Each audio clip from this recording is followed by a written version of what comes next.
You're listening to BoomBox Weekly.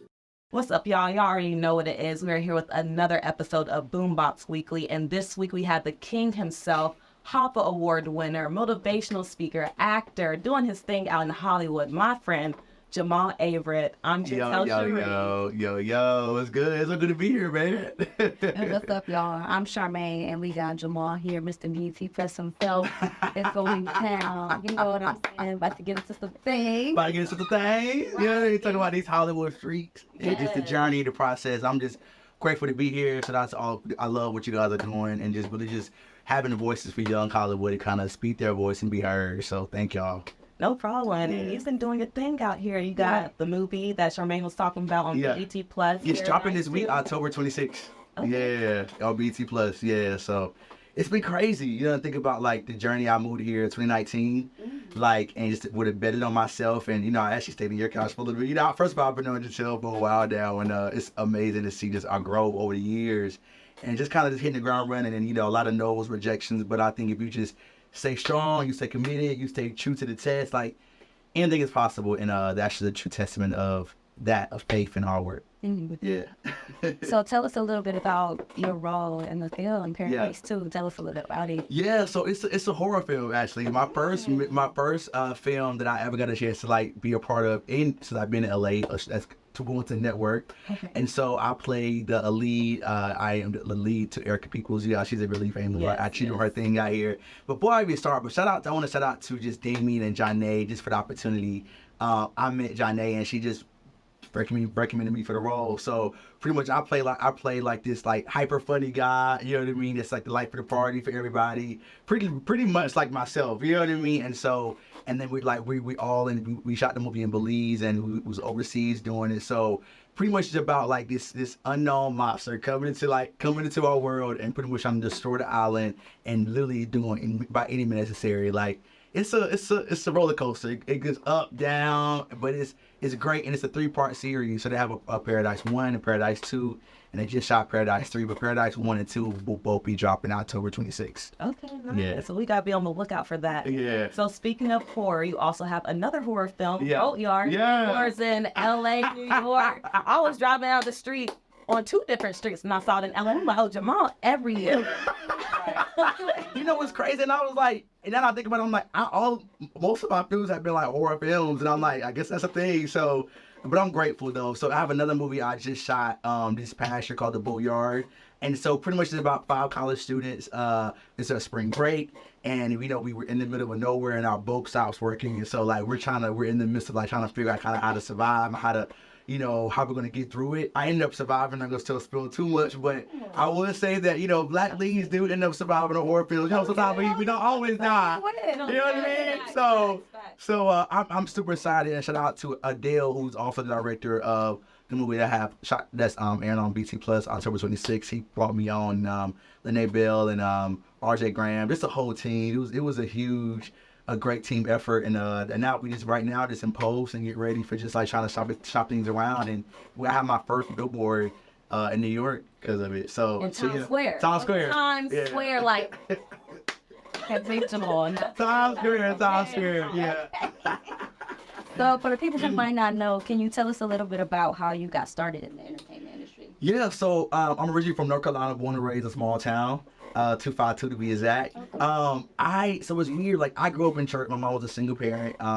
She raised me and my family all grew up in church. So I grew up singing in choir, did theater plays and stuff like that. But you know, I didn't really kind of know, and I always watched TV. I knew I was very like theatrical, but I just didn't believe that I could do it because of like just my personal things that I kind of faced growing up, being obese and things like that. So, but it wasn't until like kind of like looking at myself in the mirror my senior year in high school, and I was like, okay, Jamal, if you want to do something, you got to make a change to yourself, because I just was unhappy. Mm-hmm. And so I started working out, did everything natural, and I began to finally become confident. And I went to North Carolina A&T's, HBCU, and that is when I finally got my wings to fly. I began to build that confidence, that the encouragement that I've always wanted, that I could do it. I began to really believe that I can do it. And so, but it wasn't until I didn't know it was possible. I knew it was always in me, but I didn't know how to take necessary steps to get there. Gotcha. And like I said earlier, I've been one of my close friends since 2015.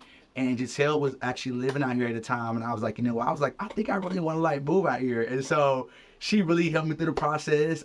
She kind of like literally taught me kind of how to go about everything and just a transition. And she was so supportive. I think it's so important when you feeling like you want to do that, you have that itch, like I want to do something great, but I don't know how to do it. It's so important to have a community of people who really value and support you and really root for you. So really, I made the jump in 2019 and kind of hit the ground running and started class. And you know, it's crazy because it's like, people always ask like, what is the perfect way to kind of get started? It's because everybody's way is different. You know what I mean? And it's like, but it's after a lot of no's, rejections, and still no's, and 1,000 no's, and no's, and no's, and no's, and no's, and whatever, I feel like it's finally starting to make sense. And I think after 5 years, about to be 5 years in May, I'm starting to realize, man, it's about just longevity. It's about, at the end of the day, we didn't come here. People been doing this industry for like 15 years. And although I would like to kind of come here and just jump in and just happen, that's just not the case. And I think I began to really fall in love with the process. So yeah, I think it is a matter of me kind of just seeing what was attainable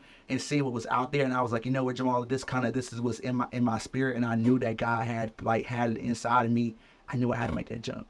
You mentioned, that you didn't believe it at first. Yeah. And then you had to shift your mindset. Yeah. So what was that process like for you? Man, it's an everyday process, honestly. Like, the mindset is such a powerful thing, and it really can just, like, it can have you up, it can have you down, because we live in, like, just this industry where it's, like, it's so many auditions, and it's just, like, it's so many just, like, people here, and it's just, like, you find yourself comparing yourself to people all the time. And it's, like, even though we feel like we don't, but deep down, it's, like, okay, like, we do, and this is a natural thing. But I really had to kind of just really learn that self-love deep inside. And it took a lot of, like, you know, going through pain. People hurt me, I hurt them, and, you know, doing things that I regret, whether it's just, like, just doing all types of stuff, you know what I mean, that I had to kind of learn from.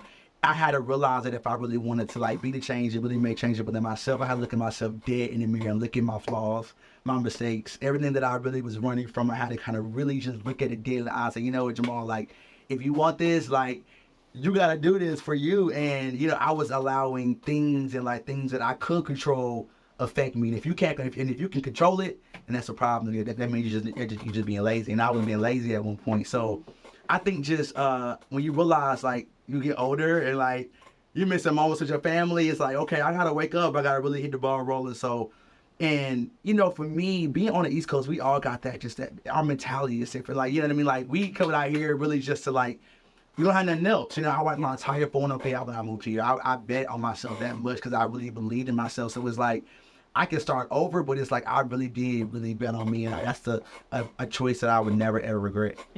So you betted on yourself, which is good because you've been out here for like, what, 4 years? Yeah. And look at the amount of growth, like, from day one. Yeah. And then you also mentioned about, like, the no's. Yeah. Like, what really does, like, keep you going? Because it's been so many rejections. Yeah. But you've also, like, powered through the rejections and turned those no's into yeses. But what makes it meaningful once you do finally get that yes from that no? You know, it's crazy. I think for me, it's like when you know that you've done all you can every single day.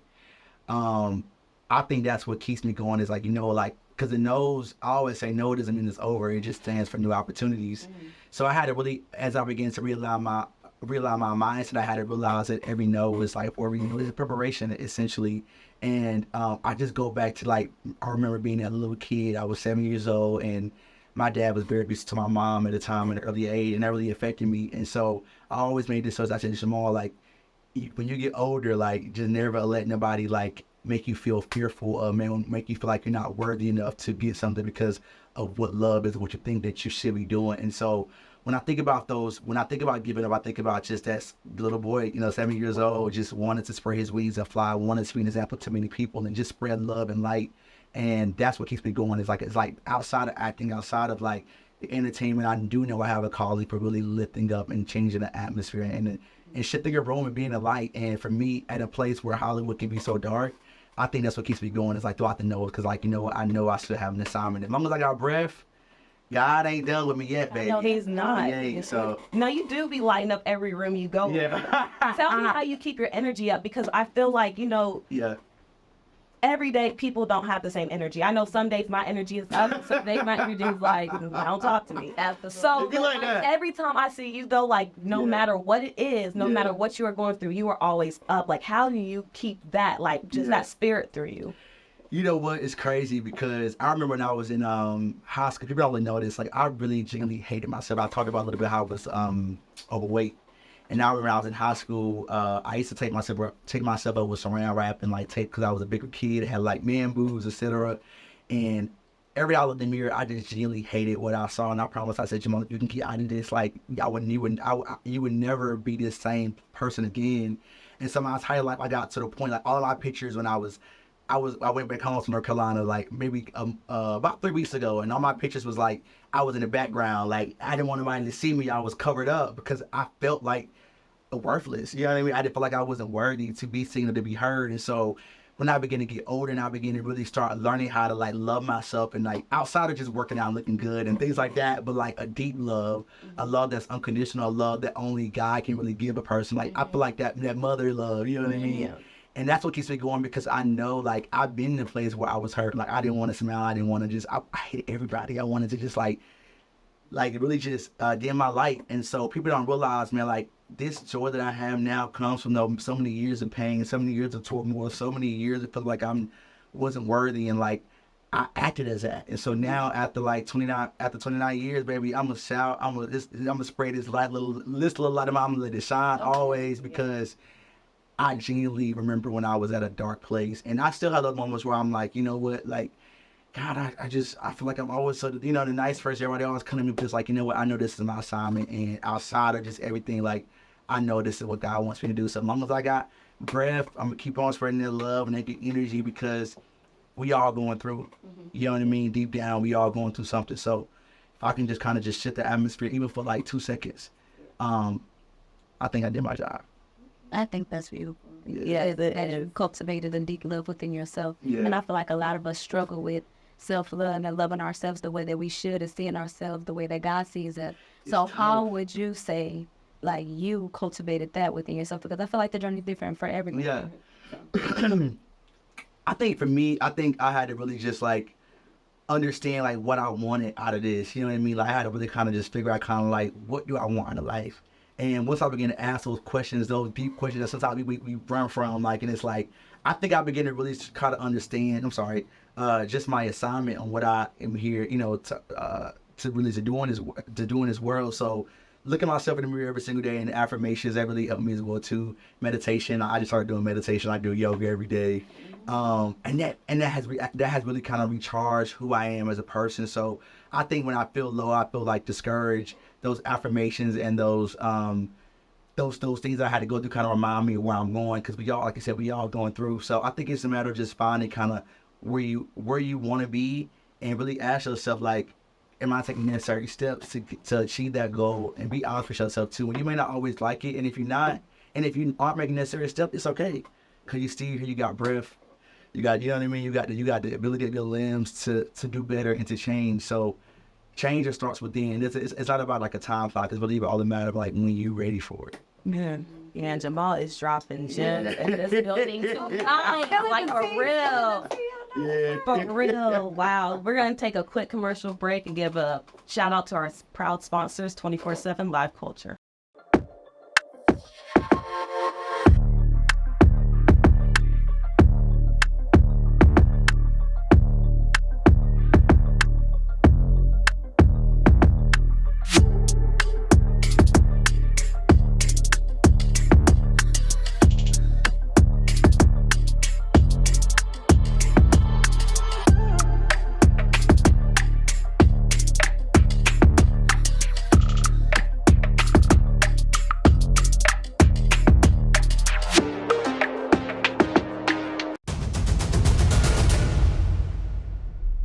We are back from the commercial break with BoomBox Weekly. We have Jamal. I mean, he's been like really dropping everything. Like, you guys need to rewind, watch the clip. I know the tea is hot. It's hot. So you briefly talked about going to an HBCU, North Carolina A&T. I don't know if a lot of people know this because he didn't mention it really earlier, but he was the king of his institution, Mr. North Carolina A&T 2015, 2016. Yeah.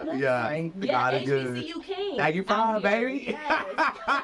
and he's a Sigma. Yeah, so, I want to stick me up. So talk about HBCU life. I mean, I know you talked about it, but like really get into it. Being a king is like... It was a top notch. Honestly, you know, first of all, North Carolina A&T changed my life. I think any school, you know what I mean? You know what I mean? Is amazing. Like, but A&T changed my life because like it really kind of gave me that hope like I could really be somebody and like do something with myself. And like, so I remember when I first got to college and I went to orientation, I just felt like the love, the family atmosphere, and I was like, Mom, like I got to go here. My sister had already went there, so I was familiar with G.O., the greatest homecoming on earth.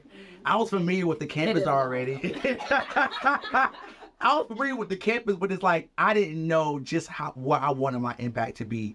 And so I got heavily involved into campus. I was Mr. Freshman my first year. For pretty much like class king is like you're like the face of university, so like or basically the class. So it's class kings and it's like the face of the university. So I was Mr. Freshman, Mr. Junior, and then I was Mr. A&T. Then pretty much I was the face of the university providing community service. So pretty much just being the liaison between the students and the staff and just the faculty, you know what I mean? They're really just kind of like being the voice for everyone.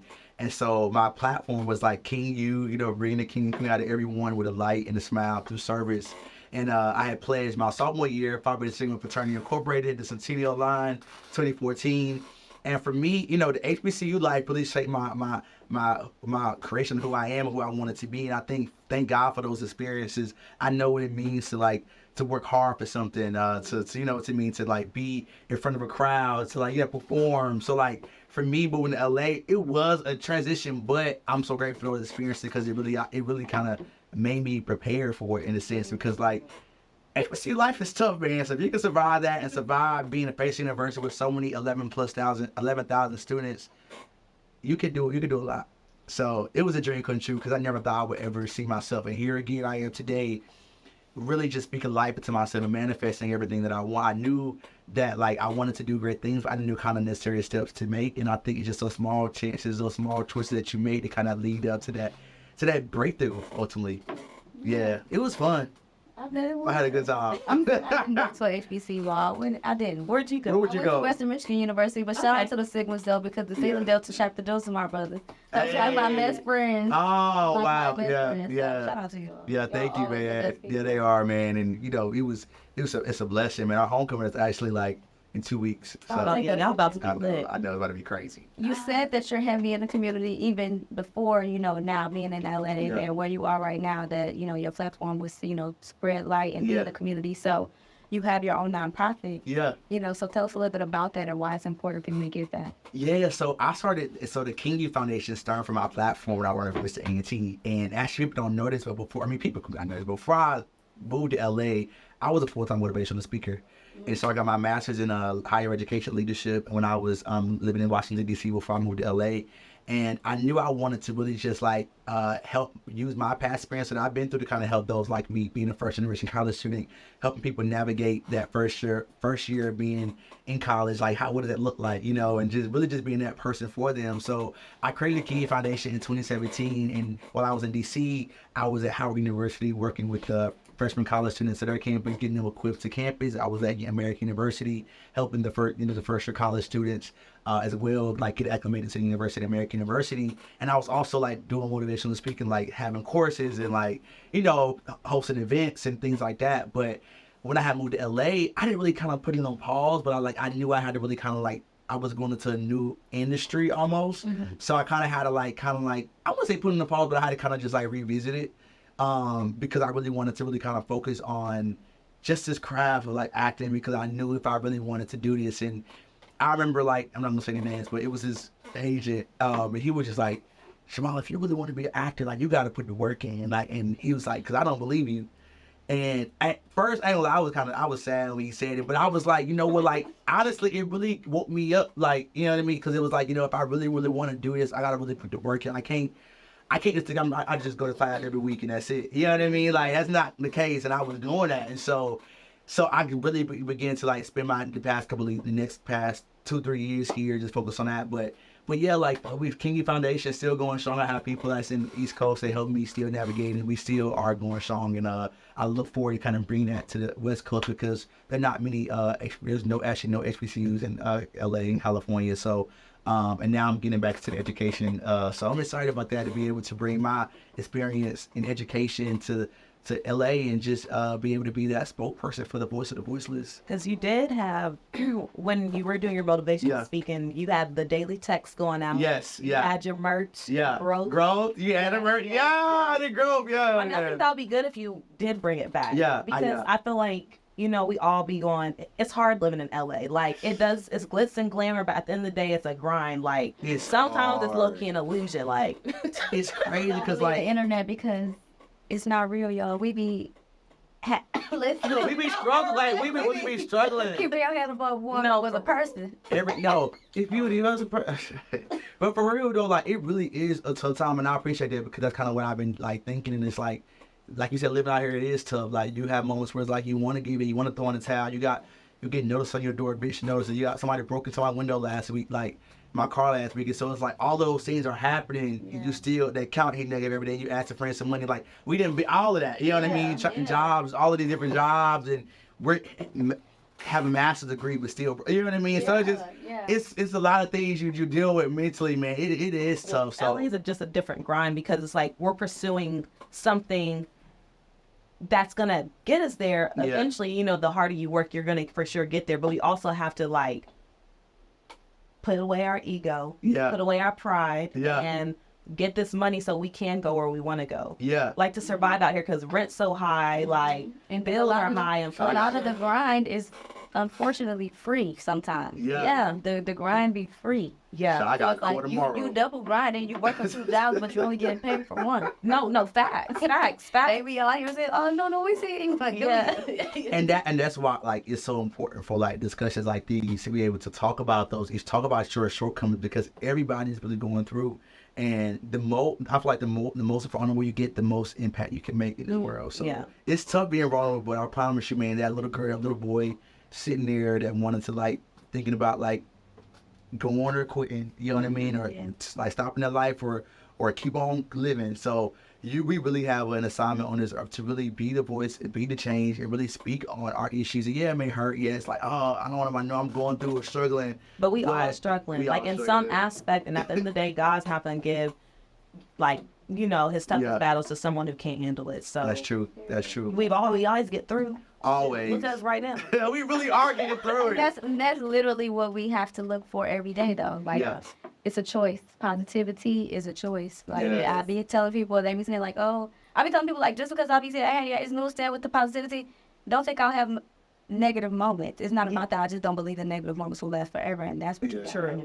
And we're human. Like, we're going to have those feelings. Like, it's normal to have your negative feelings. You have your problem. Yes, every time. You should. Make feel it, sit with it, brave it, man, for sure. With 3 days, we got to get up the next day. Right. You keep on pushing forward. So that's the key, pushing forward. Yeah. So tell us where we can find your work. Tell us, So I'm on Instagram, Jamal R Averett _. And like I'm getting ready to start like throwing events and things like that again, right? Resuming those. So like, and my new movie is coming out this week, October 26th, and I'm just so grateful.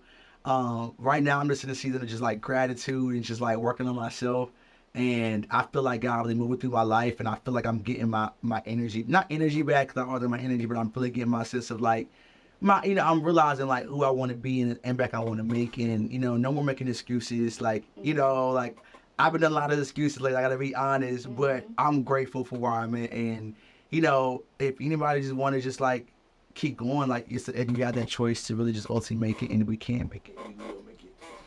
That's short metal that. It is. You can and you will. Yeah. Period. And this was another episode of BoomBox Weekly. I am Gentel Sharrie. I am Sharmaine. No. And I am Jamal Averett, and we survive, baby. It's a wrap. Until next time.